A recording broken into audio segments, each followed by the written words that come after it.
sehat. Perkenalkan, nama saya Hafa Lutfianisani. Saya mahasiswi dari Universitas Nusa Cendana Kupang. Saya dari Fakultas Kesehatan Masyarakat, Prodi Ilmu Kesehatan Masyarakat, Peminatan Epidemiologi dan Biostatistik.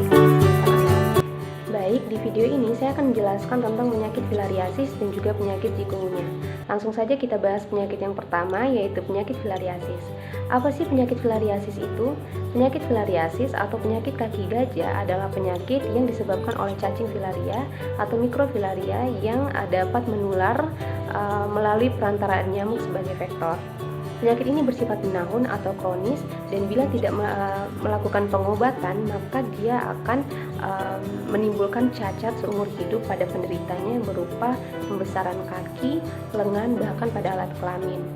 Masa inkubasi dari penyakit filariasis ini antara 8-12 bulan. Adapun jenis cacing yang dapat menyebabkan filariasis, yang pertama ada Wucheria bancrofti, Brugia malayi, dan juga Brugia timuri. Selain kita mengetahui jenis cacing penyebab filariasis, kita juga harus tahu vektor filariasis. Nah, vektor filariasis ini antara lain nyamuk Anopheles, nyamuk Aedes aegypti, nyamuk Culex, dan juga nyamuk Aedes. Nah, nyamuk-nyamuk tersebutlah yang bisa membawa cacing filariasis itu masuk ke dalam tubuh kita. Nah, selain pengertian jenis cacing dan juga jenis vektor yang sudah kita ketahui, kita juga perlu tahu patogenesis dan juga gejala klinis yang ditimbulkan dari penyakit filariasis ini.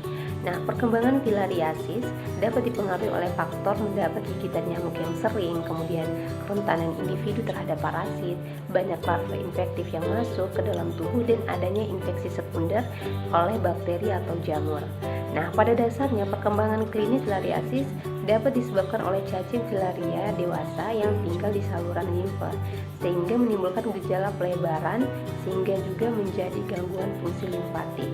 Nah, gejala yang ditimbulkan dari penyakit filariasis ini ada gejala klinis akut, gejala klinis kronis, dan juga mikrofilaria tanpa gejala. Nah, yang tanpa gejala ini dia memang tidak langsung menunjukkan gejala. Namun pada fase ini sebenarnya sudah terjadi kerusakan pada sistem limfa dan juga ginjal, serta perubahan sistem kekebalan tubuh penderita. Sedangkan pada gejala klinis akut itu biasanya terjadi demam, kemudian pembengkakan getah bening, dan juga muncul benjolan pada bagian-bagian tubuh seperti skrotum dan bagian tubuh lainnya. Untuk gejala klinis kronik, dia biasanya gejala yang ditimbulkan itu sudah terlihat jelas seperti pembesaran yang menetap pada tungkai, kemudian lengan, buah dada, bahkan pada buah zakar. Termasuk pada faktor-faktor risiko yang menyebabkan terjadinya penyakit filariasis. Ada 4 faktor. Yang pertama faktor lingkungan, faktor agent, faktor host, dan juga faktor perilaku. Kita akan membahas lebih lanjut. Yang pertama faktor lingkungan. Di faktor lingkungan ini ada dibagi lagi menjadi 3, yaitu lingkungan fisik, lingkungan biologi, dan juga lingkungan sosial, ekonomi, dan budaya. Untuk lingkungan fisik, dia meliputi suhu, curah hujan, kelembapan, kondisi fisik rumah, keberadaan semak-semak, keberadaan kandang ternak, dan lain sebagainya. Kalau untuk lingkungan biologi itu misalnya adanya tanaman air sebagai tempat pertumbuhan nyamuk, ya, jadi sebagai tempat perkembangbiakan vektor. Sedangkan untuk lingkungan sosial, ekonomi, dan budaya itu biasanya meliputi kebiasaan bekerja di kebun pada malam hari dan juga kebiasaan keluar pada malam hari. Yang berikut ada faktor host. Faktor risiko kejadian filariasis ini dapat dipengaruhi oleh manusia itu sendiri, meliputi usia, jenis kelamin, pengetahuan, sikap, dan juga imunitas. Kemudian ada faktor perilaku. Faktor perilaku ini misalnya kebiasaan keluar rumah pada malam hari, kebiasaan menggantung pakaian, kebiasaan menggunakan obat anti nyamuk, kemudian pemakaian kelambu saat tidur, serta perilaku minum obat. Kemudian untuk faktor agent, keberadaan penderita filariasis merupakan faktor agent penularan filariasis. Pada dasarnya, seseorang yang tertular penyakit filariasis apabila tergigit oleh nyamuk yang mengandung larva L3, nyamuk yang membawa mikrofilaria dari penderita yang menunjukkan gejala klinis maupun tidak menunjukkan gejala. Baik, masuk pada mekanisme penularan penyakit filariasis. Seseorang dapat terinfeksi atau terkena penyakit filariasis apabila dia mendapat gigitan nyamuk infektif yang mengandung larva L3.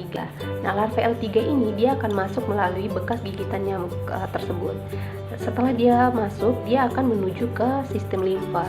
Setelah sampai di sistem limfa, larva ini akan menjadi cacing dewasa dan berkembang biak, menghasilkan mikrofilaria baru sehingga dia semakin banyak.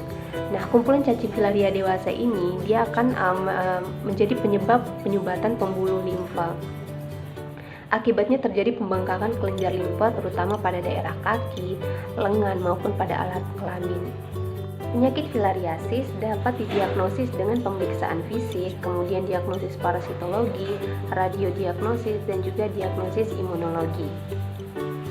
Nah, setelah kita mengetahui banyak tentang penyakit filariasis, tentunya kita tidak ingin terinfeksi, apalagi tertular penyakit filariasis ini. Oleh karena itu perlu adanya upaya pencegahan agar kita bisa bebas dari penyakit filariasis. Pencegahannya dapat dilakukan dengan menghindari gigitan nyamuk, yaitu dengan memasang kelambu, kemudian menutup ventilasi dengan kain kasa.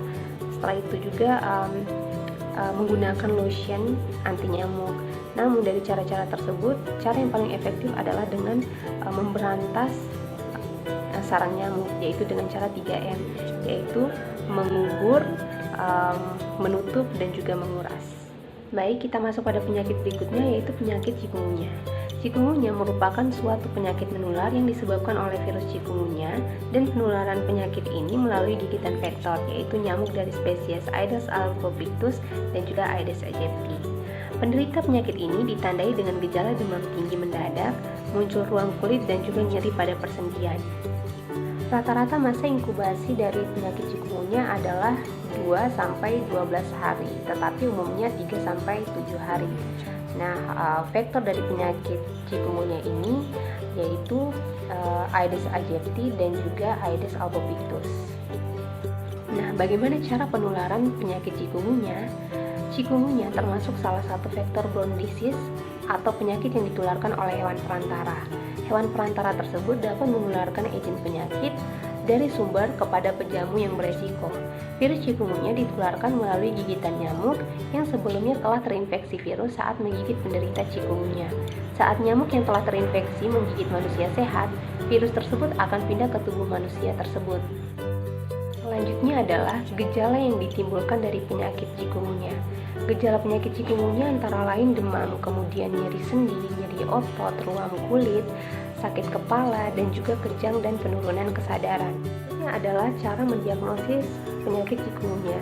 Chikungunya dapat dideteksi atau didiagnosis melalui pemeriksaan laboratorium, yaitu yang pertama isolasi virus, deteksi viral RNA, dan juga serologi.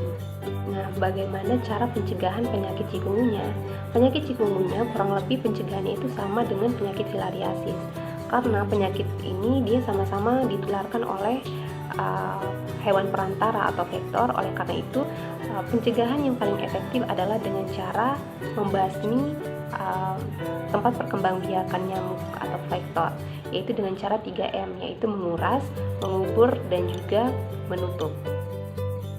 Sekian penjelasan mengenai materi penyakit filariasis dan juga penyakit chikungunya dari saya. Semoga materi tadi bermanfaat untuk teman-teman, dan